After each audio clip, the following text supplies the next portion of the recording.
హిందూ బంధువులందరికీ జై శ్రీరామ్. నేను మీ పెనుగొండ దుర్గాప్రసాద్.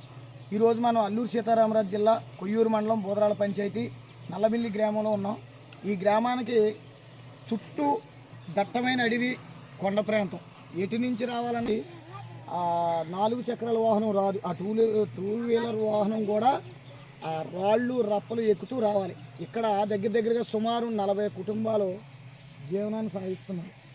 ఇది ఇక్కడికి నీరు ఒక ఊట ద్వారా వస్తుంది, కానీ ఆ పైపు కూడా అక్కడక్కడ లీక్ అవ్వడం వల్ల ఒక బాగా తక్కువ వాటర్ పడుతుంది. ఆ వాటర్ కూడా ఏదో మనకి చూడండి, ఇదిగో ఇలాగా లీక్ అయిపోయి ట్యాంక్ చుట్టూ ఇలా లీక్ అయిపోయి ఆ లీకుల ద్వారా పోతుంది. గుడ్డ మొక్కలు అంటే ఇక్కడికి సిమెంట్ బత్తాలు రావాలన్నా దగ్గరగా 30 కిలోమీటర్లు వెళ్ళాలి. ఇసుక అంటే ఇక్కడే ఉంటుంది. దయచేసి దాతలో దీనికి సంబంధించిన అలాగే పైపుకి మనం వీళ్ళకి ఎప్పుడు నీరు నిల్వ ఉండేలా కింద ఫ్లోరింగ్ చేయించాలి. అధికారుల దృష్టికి తీసుకెళ్ళినా ఇక్కడ ఒక పంచాయతీకి వచ్చి 10 గ్రామాలు ఉంటాయి. వాళ్ళు ఎప్పుడో వస్తారు, మహానుభావులు ఓట్లప్పుడు వస్తారు, పట్టించుకుంటారు.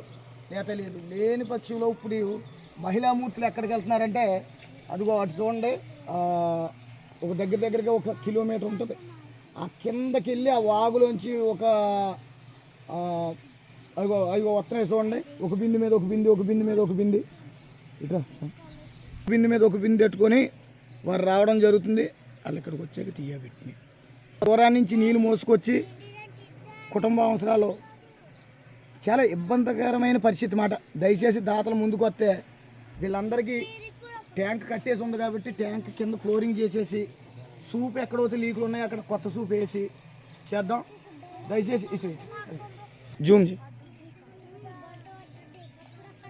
చూశారు కదా, బిందు మీద బిందు పెట్టుకుని అంత వాగులోంచి వస్తున్నారు.